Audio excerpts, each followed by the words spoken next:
Aqui, bom, sempre eu falo aqui como é importante, eu fico muito feliz da gente estar retornando aqui já há alguns meses aqui, mas recentemente essa sessão anatomoclínica, né, que foi durante tantos anos, é uma sessão mais frequentada do hospital, juntamente com a sessão de óbito, né, sempre a gente valorizando essa correlação clínico com a patologia, muito importante aqui, né. Tem aqui o nosso colega, o professor Luciano Espieira, que é daquela época e sabe da importância, né, da gente estar retornando com a sessão anatomoclínica. De forma que, para a gente estar de acordo com o tempo, eu vou dar logo início, né, e vou passar e vou agradecer aqui a residente Camila, né, Camila de... Veio aqui o sobrenome, né, das pessoas. Camila, mas tem... Tinha um nome aqui na minha cabeça, que era Matos, mas eu não queria errar, né? Tá certo? Camila Matos. Tivemos também a grande ajuda ali do interno, né? Felipe Fiais. Muito obrigado, Felipe. Muito bonito o card que você fez, viu? Ficarei feliz de ter você sempre colaborando. E tem outros estudantes também. Eu acho importante ter essa participação também dos estudantes também.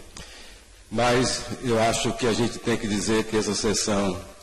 ela não estaria acontecendo, mesmo se não fosse a professora Cristiane Machado, tem tido um papel assim, juntamente com a professora Elvira Quadros, em termos de selecionar os casos, entrar em contato com os nossos colegas, dessa vez o professor Luciano Espieira, para a escolha do caso, com o discutidor, né, nesse caso o professor Carlos Bedevides, e o nosso professor de radiologia, né?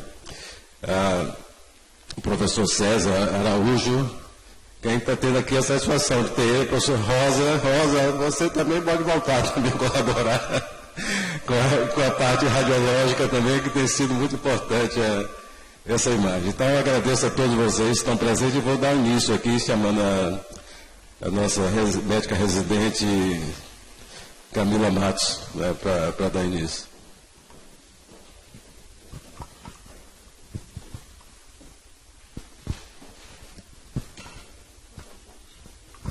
Bom dia, sou Camila Matos, residente de clínica médica do primeiro ano, e vou iniciar hoje a nossa sessão anatomoclínica do mês de julho. Bom, o nosso caso se trata de um paciente do sexo masculino, 26 anos, pardo, solteiro, tem ensino fundamental completo, é ajudante administrativo, ele trabalhava na loja de rações, natural e procedente de Capim Grosso, na Bahia. O motivo do internamento desse paciente foi um relato de tosse e dispneia há cerca de 20 dias, tendo início no dia 5 de março.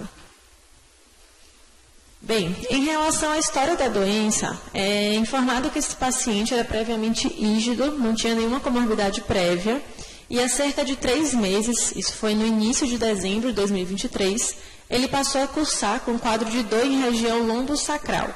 Tinha uma irradiação para membro inferior direito, sem fraqueza, parestesias ou outros sintomas associados.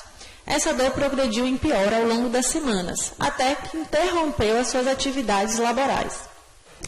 E ao final, né, do mês de dezembro. Ele alegava que a dor piorava a movimentação e melhorava com o repouso, e negou trauma ou febre associadas. Procurou a UPA no mesmo mês de dezembro e teve alta com um complexo de analgesias. Fez uso de heterococcib, fez uso de ciclobenzapina, codeína e corticóide injetável durante o atendimento. Ele referiu melhora da dor com o uso desses analgésicos.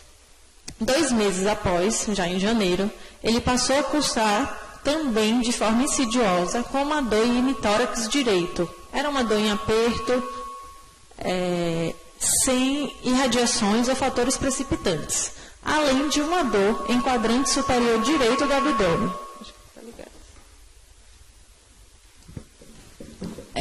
Diante do quadro, por meios próprios, o paciente realizou uma ultrassom de abdômen em 15 de janeiro de 2024. Foi evidenciada a presença de nódulos hepáticos. Fez um raio-x de coluna e de tórax em 19 de janeiro também, com laudo dito como normal. Em fevereiro, o paciente, também por meios próprios, realizou uma ressonância de abdômen que, além das nodulações, mostrou uma hepatosplenomegalia. Nas semanas seguintes, ao longo de fevereiro e de março, ele teve uma resolução completa desse quadro de lombalgia e da dor abdominal, com o uso dos analgésicos, porém ele manteve dor torácica. Melhorava parcialmente com o uso de ibuprofeno a dor torácica. Em início de março, esse paciente também começou a cursar com a tosse produtiva e dispneia dos esforços habituais, o que o levou a procurar novamente a UPA em sua cidade de origem. Referiu uma piora progressiva dessa dor torácica, tosse produtiva e dispneia. Durante o internamento, ele apresentou 2 picos de febre e fez um novo raio-x com a evidência de um derrame pleural volumoso em hemitórax direito. Negava hemoptise, dispneia paroxística noturna, palpitações, lipotímia e síncope. Nesse contexto, veio regulado para o UPS no dia 25 de março, para o manejo clínico e investigação deste quadro. Bom, em relação ao interrogatório sistemático, ele referia uma hiporexia e uma perda ponderal de aproximadamente 7 quilos em 3 meses, sem outras queixas significativas ou dignas de nota.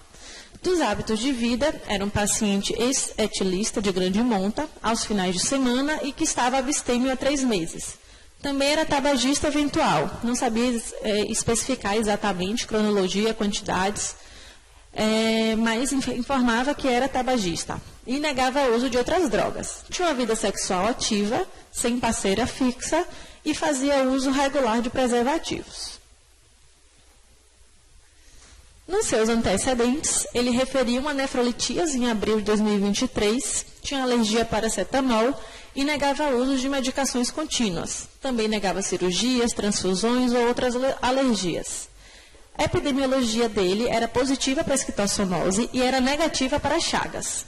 Referiu que um avô dele tinha diabetes, tinha doença renal, mas negava histórico de doenças de caráter heredofamiliar. E aí vamos para o exame físico admissional. No exame físico, o paciente tinha uma posição antálgica em decúbito lateral direito, referindo essa dor em tórax. Era vigível, lúcido, orientado, era descorado, tinha cerca de 2 cruzes em 4, aniquitérico e febril ao toque. Tinha uma frequência cardíaca de 122 batimentos por minuto, que eram rítmicos, cheios e simétricos, e uma temperatura axilar de 37,5. Não tinha lesões de pele, não tinham linfonodos palpáveis, não tinha turgência de jugular e tinha um tórax de conformação habitual com expansibilidade reduzida globalmente. O murmúrio era reduzido nos 2/3 inferiores do hemitórax direito e eram bem distribuídos à esquerda. No abdômen, chama a atenção o fígado palpável a cerca de 4 centímetros do rebordo costal direito. O traube também estava ocupado. O exame neurológico do paciente era sem alterações e as extremidades também.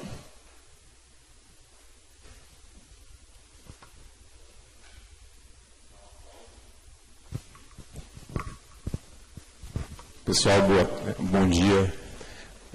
Podia meus queridos alunos descerem até ficar mais perto da gente aqui, se quiserem. E Lorenzo, descer um pouquinho aí, como é que vocês estão? Gente, então, contextualizar aqui o caso, eu preciso ficar aqui? Eu tenho que ficar aqui? Tem que ficar aqui. Eu sei que alguns de vocês até conhecem, porque passaram lá na nossa enfermaria, mas eu gostaria, dentro do exercício propedêutico, que vocês nos direcionassem o que é que tem nesse caso clínico para a gente pensar de suspeitas diagnósticas para um paciente jovem, previamente rígido. Então, eu vou chamar Lorenzo. Me diga aí, o que é que você acha? Só quero que você levante a priori os pontos que chamaram a atenção você no caso clínico, tá? O que é que você viu inicialmente, está na sua mão aí o papel, né? O que é que lhe chama a atenção dos pontos para você tentar reunir numa situação de suspeita diagnóstica? Até você poderia perguntar assim, como foi colocado mesmo ali para... Ela perguntou assim, como é que se faria a lista de problemas? E baseado na lista de problemas, o que é que você pensaria de suspeitas diagnósticas para o caso, e explicando a... Isso. Ele tentar puxar os pontos que chamam a atenção para você. Eu falei Lourenço porque eu olhei que está na minha frente aqui, mas a gente vai conversar com todo mundo, tá bom? Otávio está ali atrás escondido, vai descer aqui, né, Otávio? Hein? Descer aqui para cá para a gente conversar, né? Então tá. Pois não, Lourenço, dá para... Acho bom o microfone aqui, né? Tem ou não?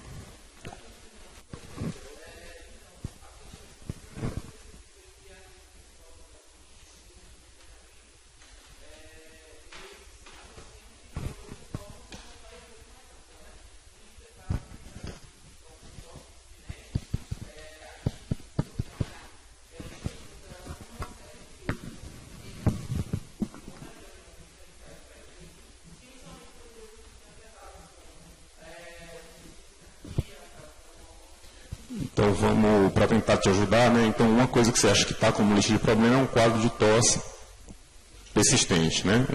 Dos achados que você achou em consideração. Alguém tem alguma outra consideração da história clínica que chame a atenção para a gente tentar como um problema para avaliar? Otávio, cadê Otávio? E aí? Só assim para organizar essa sua pergunta, né? Sabe, quando o professor pergunta a lista de problemas, ele está perguntando coisas assim, que você extrai e você tem certeza que tem. Mas depois que ele perguntar assim, quais são as suspeitas diagnósticas, aí você vai pensar em hipóteses. Que reúnam esses problemas. Esse problema, exatamente. Entendeu? Mas o que você perguntou agora foi o problema. Foi quais problemas eles identificam na história do paciente. Ele falou tosse prolongada, aí estou falando com o Otávio ali, que está olhando a lista. Se tem outros problemas identificados. A gente já viu que tem alguns, tem bastantes até, que a gente pode reunir. Mas pode destacar o que ele acha assim, mais relevante. Isso, até exato. Levar a suspeita diagnóstica. Tentar reunir. Paciente jovem, dor torácica, começou lumbalgia, tem um quadro febril, eu estou ajudando vocês já. Perda ponderal, pronto. Perda ponderal é um outro problema. Perda ponderal maior que 10%.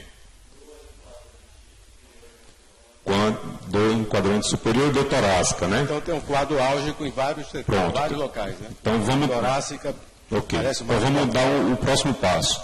Então eu tenho tosse, febre, dor torácica, dor lombar, perda ponderal. O que é que vocês...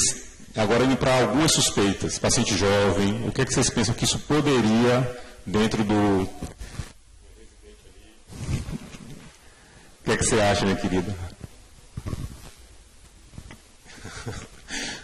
Voltando de férias, já o professor apertando o seu juízo, né?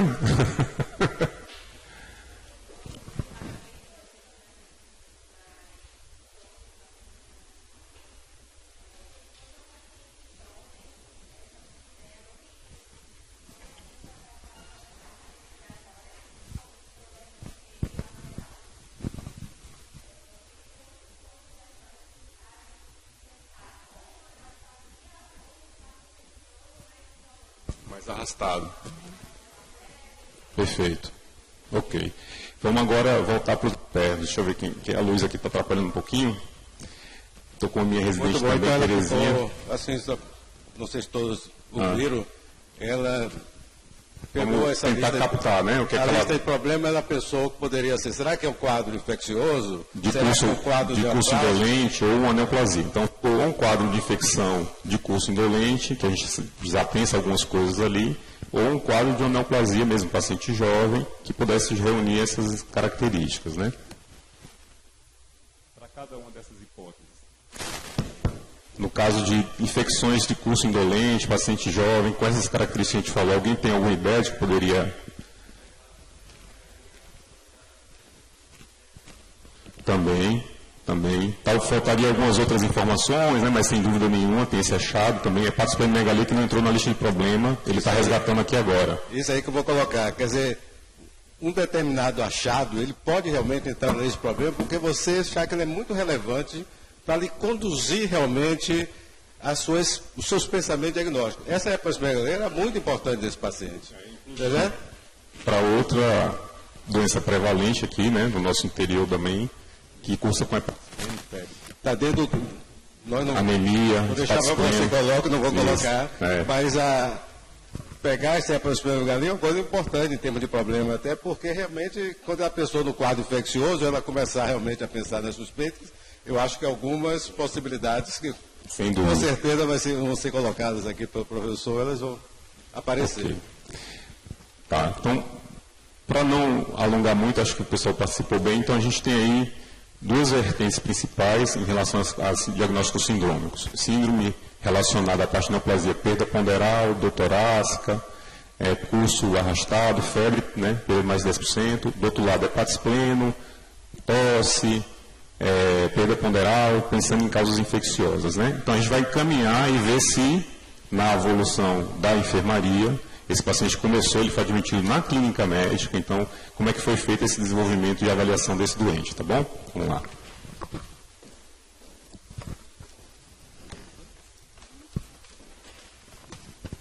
Bom, dando seguimento às discussões, foram realizados alguns exames de sangue nesse paciente, e o que chama a nossa atenção foi um HB de 6,8 e marcadores tumorais elevados. Então, ele tinha um LDH de 1.305, um beta-HCG de 4,7 e uma alfa-fetoproteína de 24.215, além de uma PCR elevada. Foram solicitadas sorologias que vieram negativas, sem demais alterações clínicas dignas de nota. Também fez tomografia de tórax, tomografia de abdômen, que será discutida posteriormente. Em relação à evolução, como o Dr. Fred nos informou, o paciente foi admitido inicialmente na enfermaria de clínica médica no dia 25 de março. Diante da tomografia e dos achados tumorais, foi encaminhado para a enfermaria 1A, a enfermaria de oncologia do nosso serviço, no dia 31 de março. E foi realizada uma toraxentese de alívio e diagnóstica, assim como solicitada uma biópsia por radiointervenção no dia 2 de abril. Então, nesse contexto, o paciente já referiu um discreto desconforto respiratório, mas ainda sem desaturações, sem necessitar uso de oxigenoterapia. 2 dias após, esse paciente começou a cursar com edema em face e em membros superiores, principalmente no membro superior direito, sendo identificado uma síndrome de veia cava superior, iniciado o uso de furosemida, anticoagulação profilática. No dia 5, a gente conseguiu fazer a biópsia guiada por tomografia. Também fizemos o ecocardiograma, que evidenciou um derrame pericárdico moderado. Durante o longo do mesmo dia, esse paciente cursou com piora do edema de face dos membros superiores, começou a cursar com uma dispneia significativa. Neste contexto, considerando uma emergência oncológica de síndrome de veia cava superior, um risco iminente de um tamponamento cardíaco, o professor vai falar melhor, né? A epidemiologia sugestiva, as imagens, foi iniciada a quimioterapia em contexto de urgência. Perfeito. Então, vou dar uma pausazinha aqui.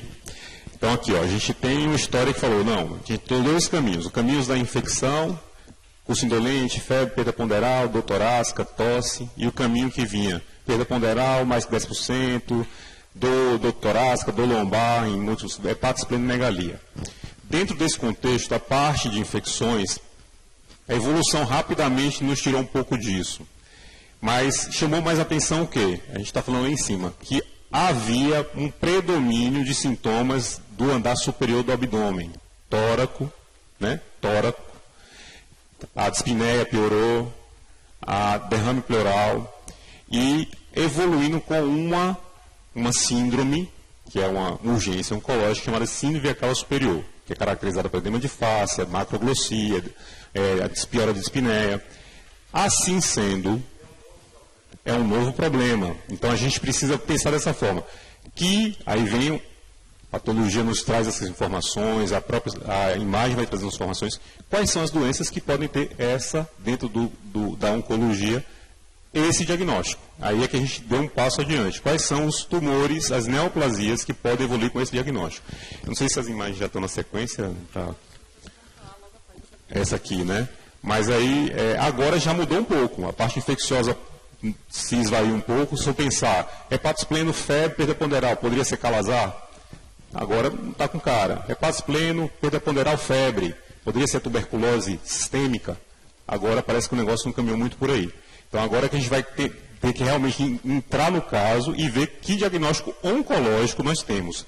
Tem 3 principais nessa situação, que a gente vai discutir, mas aí ficou em torno disso. Alguém tem ideia de quais seriam? Alguém que não conheça o caso, por favor, que eu sei que um monte aqui já conhece.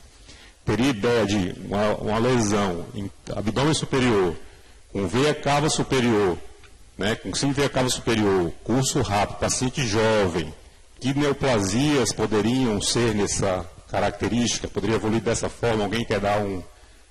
Terezinha, você conhece esse caso? Nossa querida residente, então não vai poder falar. Todo mundo ali conhece, né? Internou hoje ele. Não veio não, ia internar de novo. Tumor de Pancoast, ou seja, neoplasia pulmonar comprimindo cava superior. Ok, um bom diagnóstico. Alguém mais tem alguma outra ideia? Porque tem um monte de residente meu aqui.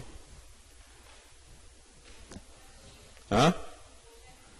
Tumores germinativos, embora seja, né, de região germinativa, porque está no tórax, é uma outra variante. Os linfomas. Então, ok. Então, vamos seguir para entender melhor, depois a gente vai discutir isso mais minuciosamente.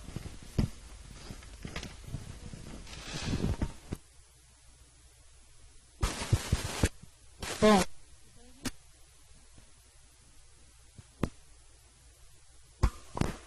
Oi? Acho que foi.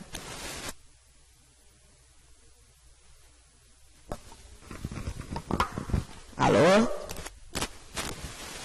Bom, então, de fato, a nossa principal suspeita nesse momento já se dava, né, a favor de um tumor em região de tórax. Foi solicitada a vaga de UTI, né, conforme o quadro de urgência oncológica, e no outro dia o paciente cursou com febre, com tosse, teve uma piora do desconforto respiratório, e foi iniciada a antibiótico terapia na suspeita de uma ITR associada a todo esse contexto.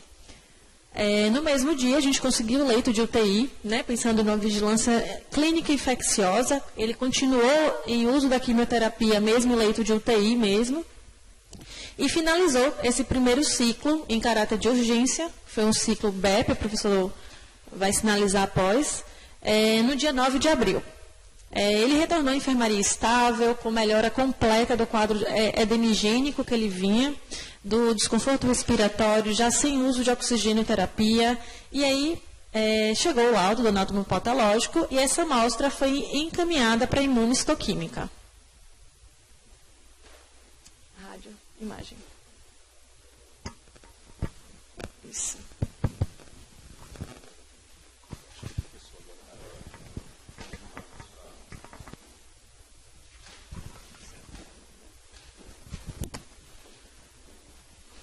Bom dia, pessoal. Esse é um caso muito interessante. Eu queria rapidamente mostrar as imagens para vocês. A radiologia teve um papel preponderante, né? Então vocês vão ver a importância do método de imagem nesse contexto. Depois eu quero mostrar a vocês, se tempo houver, um roteiro estratégico para chegar a um diagnóstico. Eu não sei o diagnóstico, né? Sinceramente, eu não sei. Eu conversei até com a Camila, mas ela não me deu muita dica, não. Só balançou a cabeça. Cadê? Como é que passa aqui?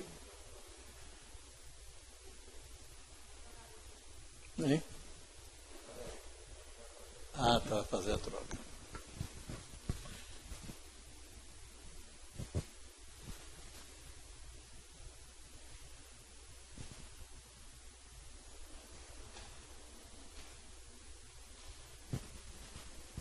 Muito bem, vamos botar em modo apresentação. Vocês observam que é uma volumosa massa, uma massa de origem mediastinal associado a derrame pleural. É uma massa que tem uma densidade heterogênea, os limites são imprecisos, muito imprecisos. Ela tem componentes sólidos que captam o meio de contraste, tem componentes de baixa atenuação, não captantes do meio de contraste, e que me remete à possibilidade de haver uma degeneração cística desse tumor, né? Foi até descrito como uma lesão cística, mas é uma lesão sólida, predominantemente formada por processo necrodegenerativo. Vejam que aqui, na veia braquicefálica esquerda, já na confluência com a braquicefálica direita, você tem um trombo volumoso. Né? Tem um trombo volumoso facilmente reconhecível. Observe as repercussões que a massa promove nas vias aéreas superiores, no esôfago, e vocês vão ver deslocamento. Pode passar o próximo. Eu estou passando aqui. Olha as repercussões que a massa causa. Veja aqui a cava superior, né, com uma compressão expressiva. Né, compressão expressiva. Aqui é a raiz da aorta, tronco da artéria pulmonar. Vejam a artéria pulmonar direita, como ela está sofrendo uma compressão extrínseca importante, e ela está quase filiforme na sua porção mais distal. Observem o derrame pleural, pode passar. Eu faço aqui um close para vocês verem a repercussão no ramo direito da artéria pulmonar e o estado de compressão que sofre a veia cava superior, que levou a essa síndrome de veia cava. Aqui está o tronco da pulmonar, o ramo esquerdo da pulmonar, aqui a aorta. Pode passar. Vejam mais um outro detalhe, a massa com aquele aspecto heterogêneo, componente sólido e zonas de degeneração cística, e vejam o derrame pleural volumoso. Mas eu chamo a atenção aqui para vocês de uma veia pulmonar inferior, filiforme em função da compressão e da infiltração. A massa é uma massa de comportamento agressivo. Isso é muito bom nós caracterizarmos. E vocês viram pela evolução clínica do paciente como realmente é uma doença de grande agressividade. Pode passar. Está aí o detalhe da veia pulmonar superior, né, filiforme. Pode passar. Derrame pleural. E vejam aqui um detalhe de uma lesão focal hepática, uma lesão hipodensa com impregnação periférica do contraste, pode passar. Vejam agora uma lesão focal no baço com características semelhantes à lesão que nós vimos no fígado. Havia relato, eu não vi as imagens, de que ele tinha lesões osteolíticas em sítios diversos, né, na região da coluna vertebral. Pode passar. Muito bem, então nós estamos diante de uma formação expansiva heterogênea, com componente sólido, com extensas áreas de degeneração cística, de caráter agressivo, comportamento muito agressivo, ocupando o mediastino anterior. Se vocês me permitirem, mas me interrompam quando eu estiver além do tempo que foi estabelecido, eu queria mostrar para vocês como é que o radiologista segue um roteiro estratégico para criar restrições ou limitar as possibilidades.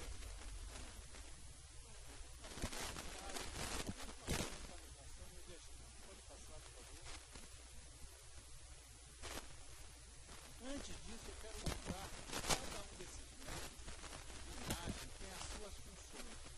Geralmente, facilmente detectável é o método radiológico convencional.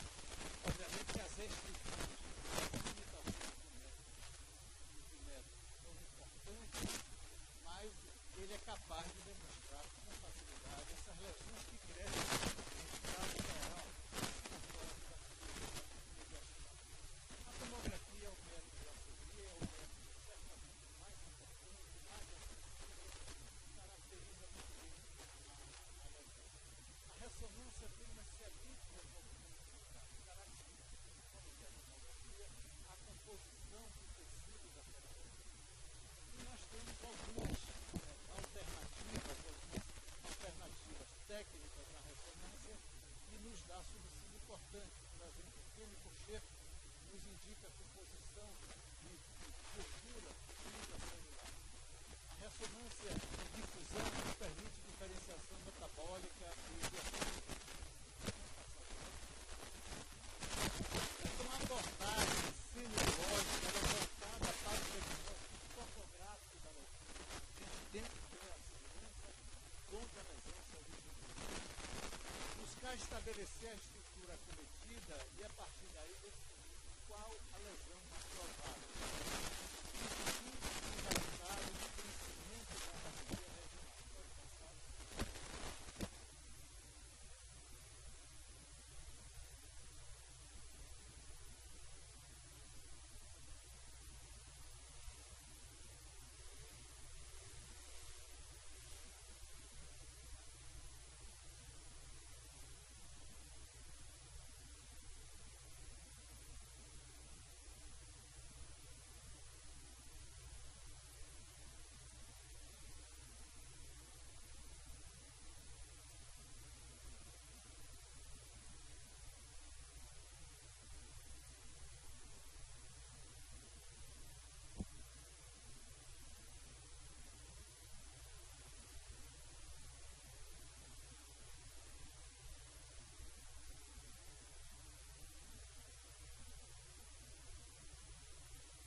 é o sítio extragonadal mais frequente dentre os tumores mediastinais. Representam até 15% nas massas mediastinais do adulto, 25% na criança.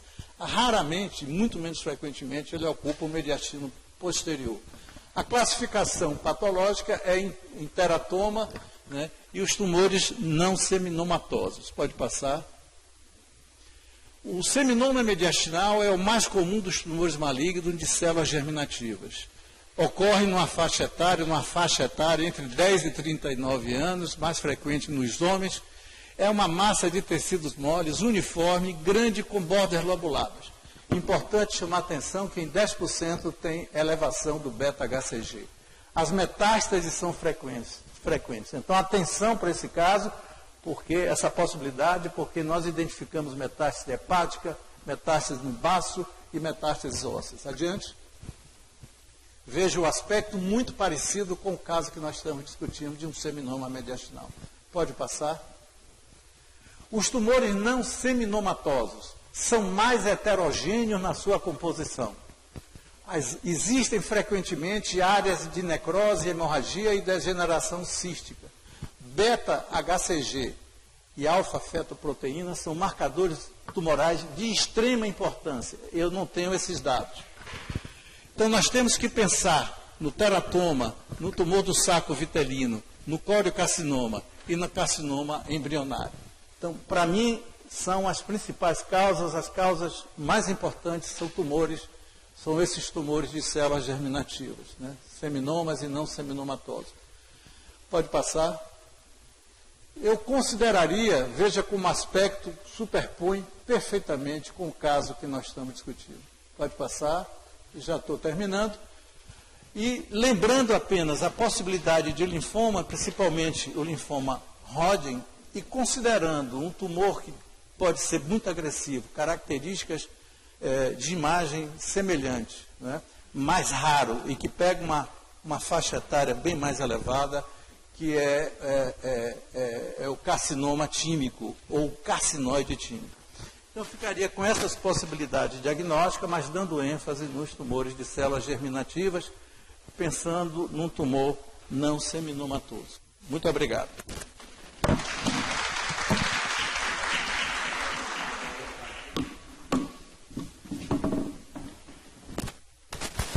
Bom, deixa eu colocar aqui. Estou achando excelente toda essa discussão. Veja a importância aqui. Você começa assim, ele coloca aqui, quais são a sua lista de problemas. Isso é muito importante, pessoal. Eu até sugiro a vocês, até ter alguns vídeos meus no YouTube, no Instagram, colocando essa questão de pensar em problema e caminhar para a pós-diagnóstica. A gente é muito assim, é muito bonito o raciocínio diagnóstico, é muito traçoeiro. E a gente pode reduzir essa probabilidade de errar diagnóstico, né? Eu acho que é importante a gente ver por que a gente erra diagnóstico e essa maneira da gente ir pelo concreto que você sabe que é relevante e tem certeza que tem. Então foi destacado aqui, né, que ele tinha uma síndrome álgica envolvendo tórax, mas tinha vários lugares, mas o tórax é o que chamava a atenção e tinha falta de ar, né? Tinha uma hepatosplenomegalia importante, tinha falta de ar, tal. Não é verdade? Então veja como você raciocinou com probabilidade, porque ele pensou assim, a estudante pensou que podia ser infecção e pensou em neoplasia, né? Aí pensou em infecção e tinha uma hepatosplenomegalia ali. Mas repare, a hepatosplenomegalia estava junto com muitas coisas outras também. Quando ele botou assim, Calazar, mas puxa vida, esse quadro torácico dessa paciente não se Calazar, né? A gente está vendo que essa dor que era fora do tórax, tem várias explicações. Tinha uma hepatosplenomegalia nesse paciente, poderia estar dentro do abdominal, dor na lombar. Então as coisas, as probabilidades vão modificando, né? Vão sendo modificadas. Então, agora vocês veem o seguinte, essa discussão excelente, né? E a residente fez também uma apresentação muito boa, do professor, que está sendo feita, aqui eu estou no meio de uma discussão, certo? Eu estou querendo destacar uma coisa. O professor César, a professora Rosa, faz excelentes discussões aqui. Eles vêm de quem? De uma escola que é muito forte na parte clínica, Então, para você e que é forte na parte radiológica, na parte de imagens, você foi. Então, não é surpresa você ter, né, um estudante da Faculdade de Medicina que cresce na radiologia, que traga uma discussão clínica, na verdade, muito clínica, radiológica, aqui por caso. Então, aí dá coisa, por que a gente diz assim que o raciocínio clínico é a peça fundamental da formação médica?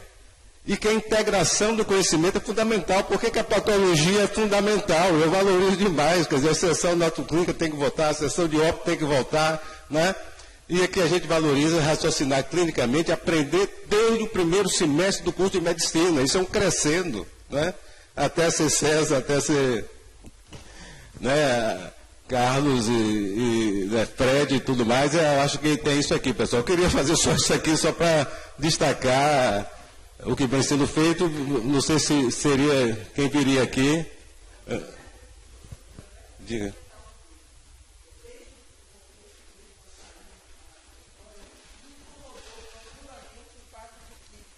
Ele tinha, por conta própria, feito um ultrassom. Né? Ele, em momento nenhum, foi pedido uma radiografia de tórax para ele. Né? Ou pelo menos não está relatado aqui que foi pedido uma radiografia de tórax.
Então, como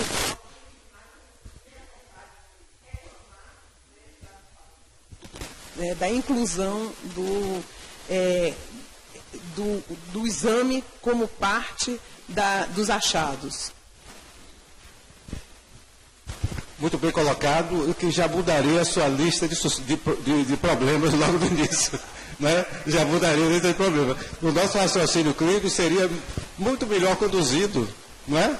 E provavelmente os caminhos seriam abreviados, né? Se você tivesse já esse problema trazido, aí já estava trazendo problemas para cá.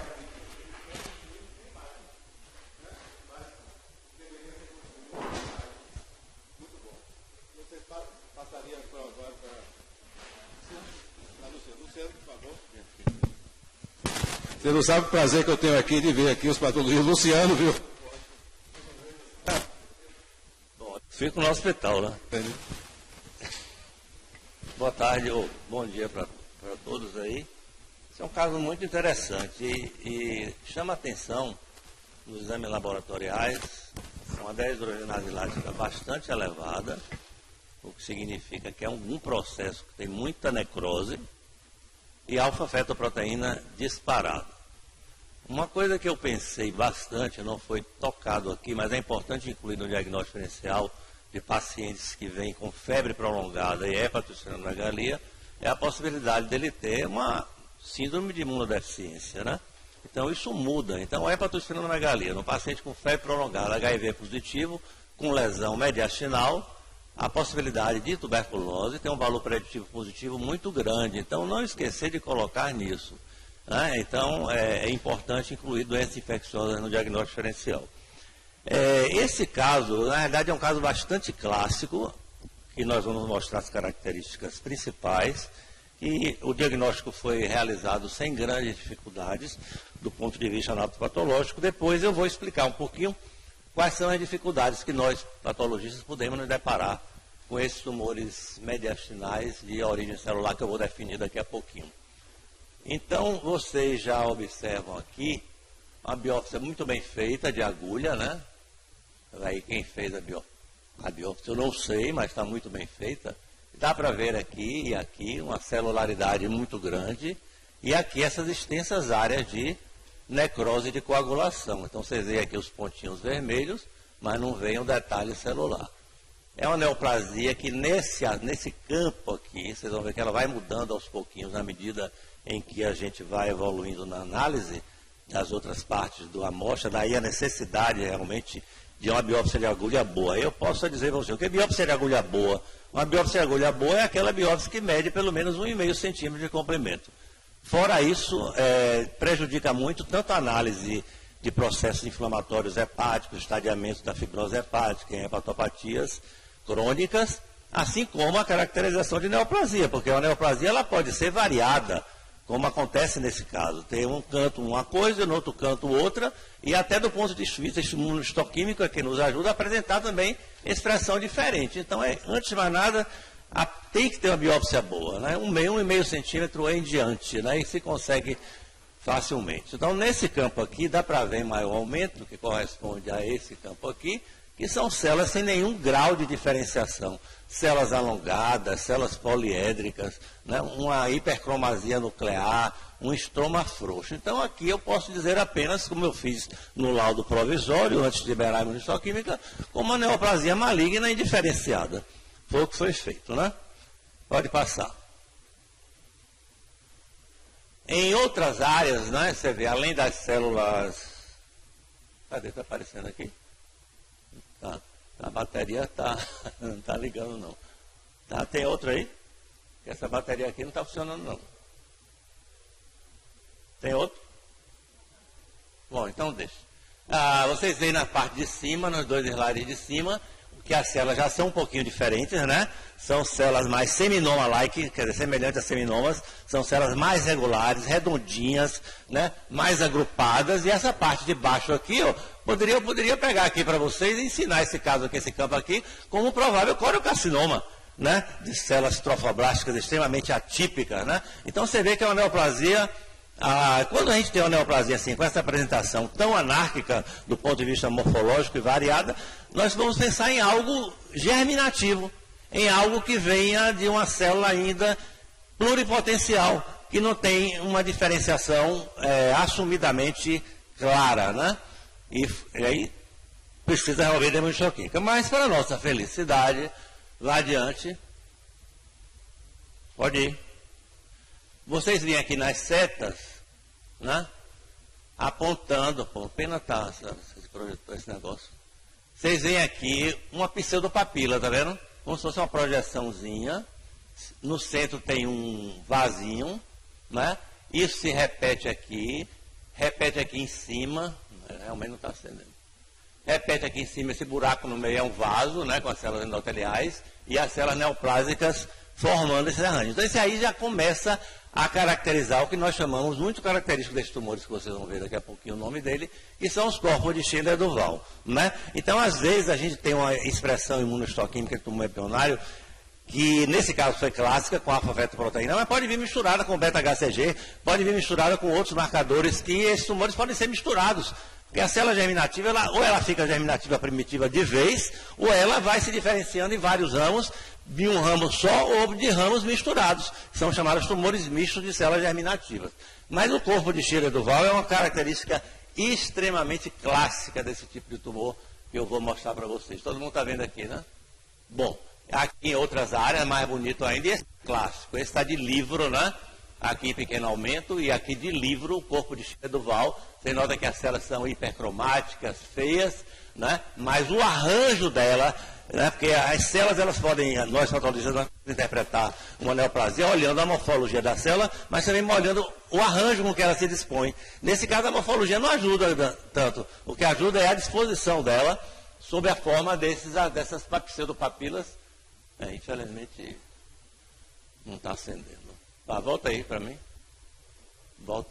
Formando essas pseudopapilas que são Schindler-Duval. Só esse tipo de neoplasia dá isso, né? Não tem outro tipo. Como eu posso dizer a vocês, como eu falei anteriormente, a imunohistoquímica, marcadores sorológicos, eles podem ser extremamente misturados. Então, se eu tenho isso, eu tenho certeza que já tenho um tumor de saco vitelino. Mas eu posso ter também misturado esse tumor outros tumores de células germinativas. São os tumores chamados embrionários de células germinativas mistos, né? Mas que não foi esse caso. Pode passar. A avaliação histoquímica, nesses casos, tem vários marcadores e tem aqueles essenciais. Nesse caso de tumor, da rotina que a gente estabelece. Porque, como o doutor César falou, diferenciais mais comuns, por exemplo, o seminoma, do tumor de saco vitelino, um tumor embrionário, né? E assim por diante, que são os tumores mais agressivos. Então, a agressividade é muito importante do ponto de vista radiológico e até na localização pré-vascular, como é pré-vascular, intermediário, né, e perivertebral, né?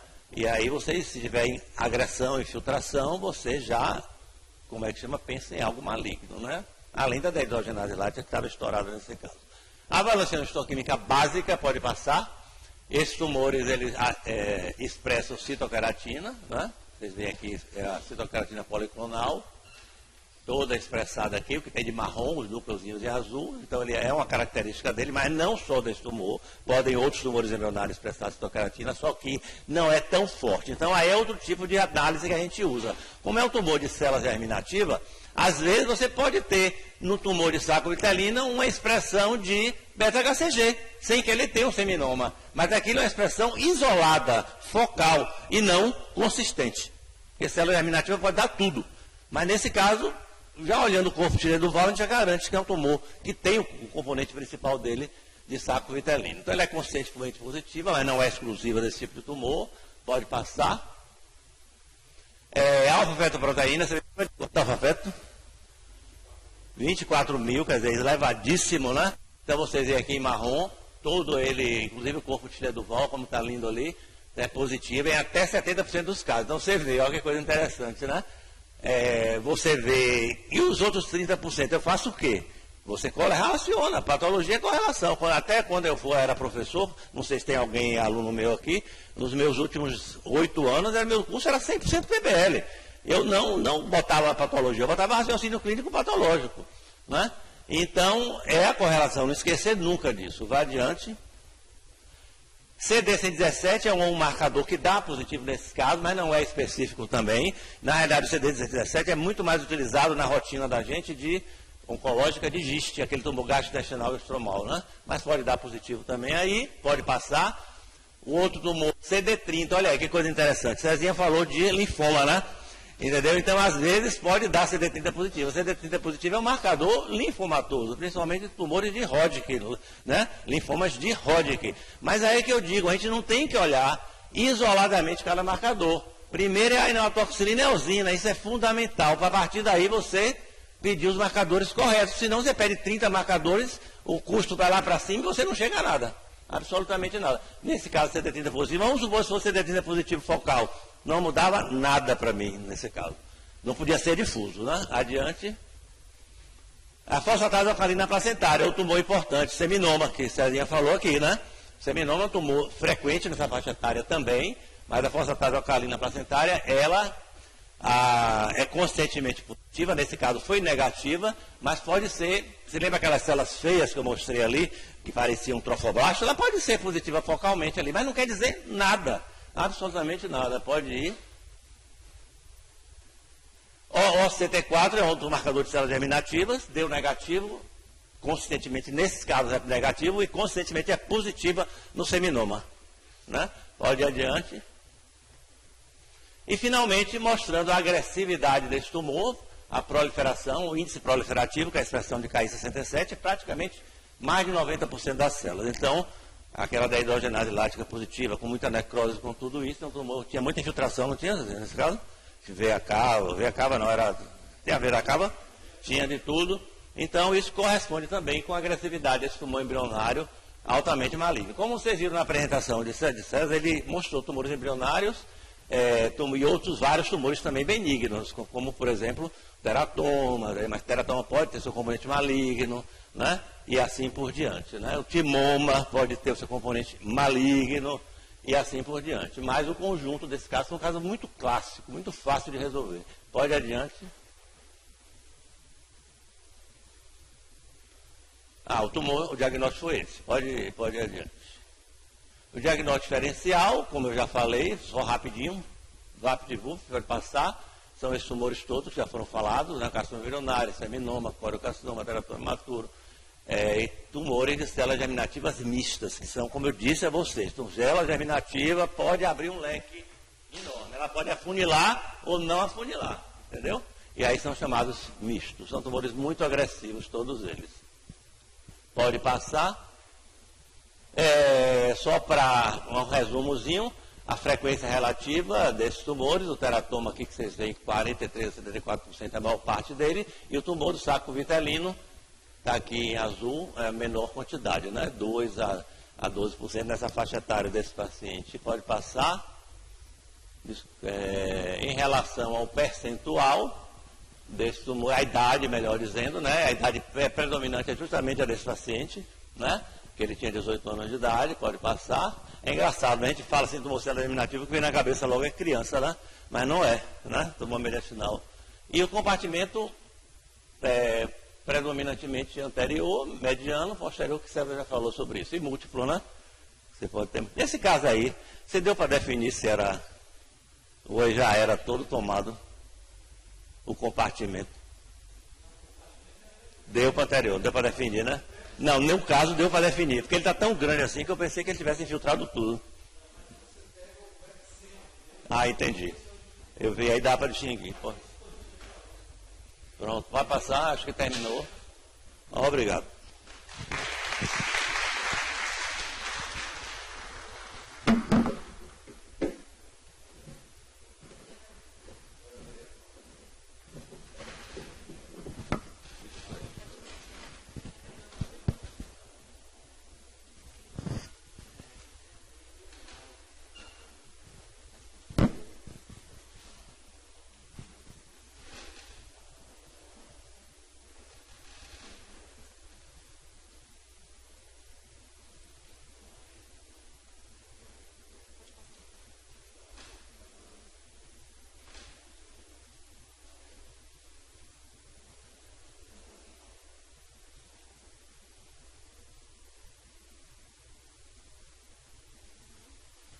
Bom, após as discussões, né, da parte de imagem, a parte da patologia, fechou, então, o diagnóstico do paciente em um tumor mediastinal de células germinativas do saco vitelínico, né, após o resultado da nossa biópsia. O tratamento instituído foi uma quimioterapia em esquema BEP, o Dr. Fred vai sintetizar posteriormente, em 4 ciclos, tendo iniciado no dia 5 do 4 em quarata de urgência lógica, e finalizado esse mês, em dia 1º de julho. É importante sinalizar que ele é considerado um tumor potencialmente curável. A resposta clínica do paciente foi de total resolução do quadro respiratório, o paciente cursou sem desconforto respiratório, sem tosse, sem dor torácica, sem dispneia, total resolução do edema também associado à compressão de veia cava superior, e houve uma diminuição dessa massa, uma massa que inicialmente chegou a 17 por 15 e 11, no último exame realizado já estava de 11,7 por 7,6. Em relação aos marcadores tumorais, ele tinha o alfa-feto de 38.000, né, seu ponto máximo, e chegou a 102 nessa última avaliação. LDH e beta-HCG da mesma forma elevados, cursando em melhora. Bom, finalizando essa parte, né, foi considerada ainda uma resposta parcial à terapia, porque ainda existe uma doença residual volumosa no mediastino. Então, apesar de ter reduzido, a gente vê ali uma massa de ainda 11 por 7. O contexto atual desse paciente é aguardar um novo internamento para fazer um novo estadiamento clínico e avaliar as novas possibilidades terapêuticas. Professor Fred. Vou aproveitar aqui para meio que... Então, diante do diagnóstico, lá no começo, a gente viu que foi para neoplasia, como vocês pensaram, né? Colocando a lista de problema de vocês. E, como muito bem explicado, uma coisa que quem passa na enfermaria eu insisto muito, porque é um exercício que eu peço para todos os internos e residentes fazerem. Você viu que o professor César chegou no diagnóstico com a imagem. O professor Luciano já tinha toda a evidência baseada no raciocínio do paciente, como ele bem fala, eu falo muito para vocês, no HE, não só na imunistoquímica, porque nós somos uma unidade que tem muitos recursos, nós somos uma hospital de alta complexidade, porém, eles não são infinitos, muitas vezes são escassos. Então a gente não pode postergar o tratamento de um paciente porque não tem um imuno, por causa que eu quero uma imuno completa para fazer. Eu não tenho uma biópsia mais refinada, então a gente tem que... O paciente entrou em urgência oncológica, que é a síndrome cava superior, ele teve que começar a quimio na UTI, e insuficiência respiratória quase chegou a ser entubado. Infelizmente evoluindo bem.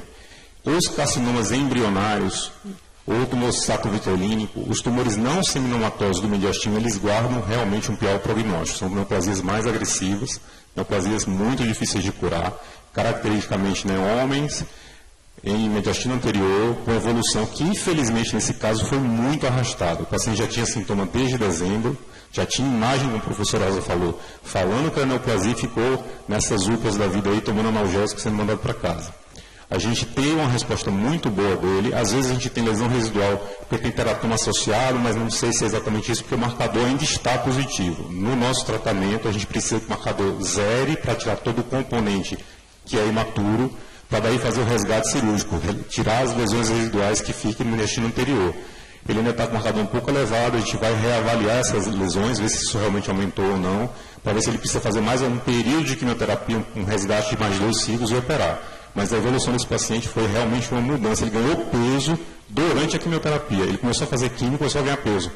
Taxa metabólica dessa doença, você começa a responder, o paciente começa a ganhar peso já no primeiro ciclo. Então, é um caso bem interessante, ele vai iria internar hoje, talvez interne amanhã, que é o paciente está lá na enfermaria 1A, quem quiser conhecer um pouco mais de perto, está lá com a gente, tá, gente? Obrigado. Não sei se tem alguma consideração final, professor. Eu gostaria de ouvir você, professor Cristiano.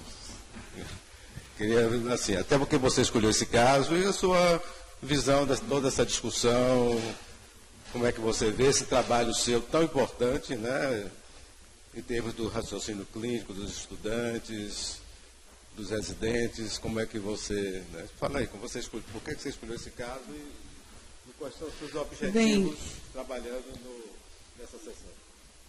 Bem, primeiro, eu quero dizer que eu sou filha dessa casa, né, e eu lembro muito desses momentos, assim, o quanto eles são... E, assim, a intenção é a gente resgatar esse momento, assim, da gente acompanhar um caso do começo ao fim, né, de realmente explorar, como o professor César fez, o que a gente pode tirar o máximo de um caso, a apresentação do professor Luciano também, Fred. E, realmente, esse foi um caso... Assim, a gente faz uma busca, né? Agora a gente já está mapeando vários casos muito bons aí que estão para que a gente vai ver quais são os que a gente tira mais aprendizado, né? Junto à patologia. É muito importante a colaboração de vocês. Foi muito importante a participação de Felipe. Tá? Eu acho que o envolvimento de um estudante, 2 estudantes, a gente pode fazer a gente aceita voluntários para poder a gente preparar essa sessão, porque não é fácil. Tá? E realmente eu acho que foi um caso que aprendeu muito, né? Eu acho que assim, a partir do raciocínio clínico, pensar nas estruturas envolvidas, né? Assim, anatomicamente, o que pode estar acontecendo. E a gente vai abrindo esse leque, né? Pensar em causas infecciosas, neoplásicas, inflamatórias. Eu gosto muito dessa linha de raciocínio, que eu acho que vai direcionando bem para a gente, né? Eu acho que... E que bom que a evolução foi boa desse paciente, né? Nem sempre é assim, né? Mas, assim, eu quero agradecer a oportunidade e mês que vem tem mais, viu, gente? A gente quer esse auditório cheio, tá? E vamos tentar fazer as coisas bem no horário, certinho, para todo mundo se programar, tá bom? E muito obrigada de novo, todo mundo. A gente pode dar como encerrada, sim? Pessoal, muito obrigado pela presença e encerrado aqui. Vamos?